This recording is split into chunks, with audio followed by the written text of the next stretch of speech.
28 अगस्त 2017 महाराष्ट्र का कोल्हापुर।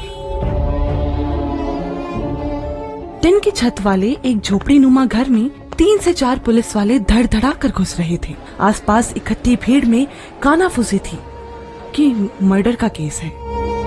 पुलिस वाले दरवाजे पर पहुंचे तो अंदर से बहता खून बाहर उनके जूतों तक पहुंच रहा था। दरवाजा खोला तो अंदर उन्होंने नर्क से भी भयंकर मंजर देखा, जिसे देखते ही पुलिस वाले उल्टी करने लगे। दैनिक भास्कर की नई थ्रिलर सीरीज मृत्युदंड के पहले एपिसोड के पहले पार्ट में कहानी कोल्हापुर के मर्डर केस की।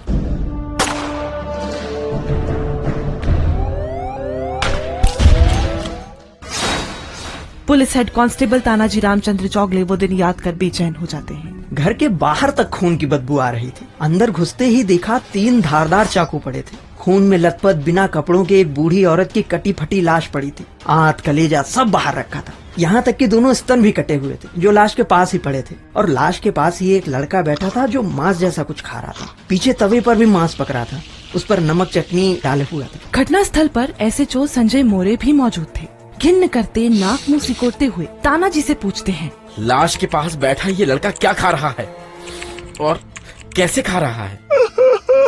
तभी भीड़ से एक शख्स बिलखते हुए हाथ जोड़ते हुए कहने लगा, साहिब, मैं राजू कुचकोरवी हूँ। यह सुनील कुचकोरवी मेरा भाई है। इसने हमारी माँ यल्लवा को मार दिया। कौन कौन रहता है यहाँ?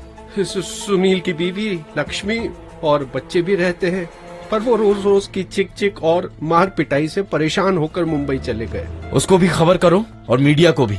सबसे पहले लोकल रिपोर्टर उद्धव गोडसे वहाँ पहुँचे। उन्होंने देखा कि नाली में खून बह रहा था और सुनील बेशर्म बेखौफ अपनी माँ के खून में सना बैठा था। उद्धव गोडसे ने कहा, रोंगटे खड़े हुए थे उस घटना को देख के। मेरे 17-18 साल के कान में ऐसा केस, ऐसा क्राइम मैंने बिल्कुल कभी देखा ही नहीं था। मेरे कुछ कलीग्स थे, सीनियर्स थे, उनसे भी बातचीत की, कैसे लिखनी चाहिए स्टोरी, क्या लिखना चाहिए इसमें। और कुछ देर ब्लैंक हो गया और पहला शब्द मुझे ये ध्यान में आया, मराठी मानुस किला काळीमा, यानी कि मानवता का ही मर्डर हो गया। पुलिस इन्वेस्टिगेशन में जुटी थी। कोने कोने की फोटोग्राफी हो रही थी। तवे पर पक रहे मांस को भी फॉरेंसिक टीम को जांच के लिए भेज दिया गया था। लेकिन पुलिस के सामने अभी भी सबसे बड़ा चैलेंज था कि कोई चश्मदीद नहीं, कोई गवाह नहीं, जो ये तय कर सके कि उस बूढ़ी माँ की हत्या उसके बेटे ने की या किसी और ने।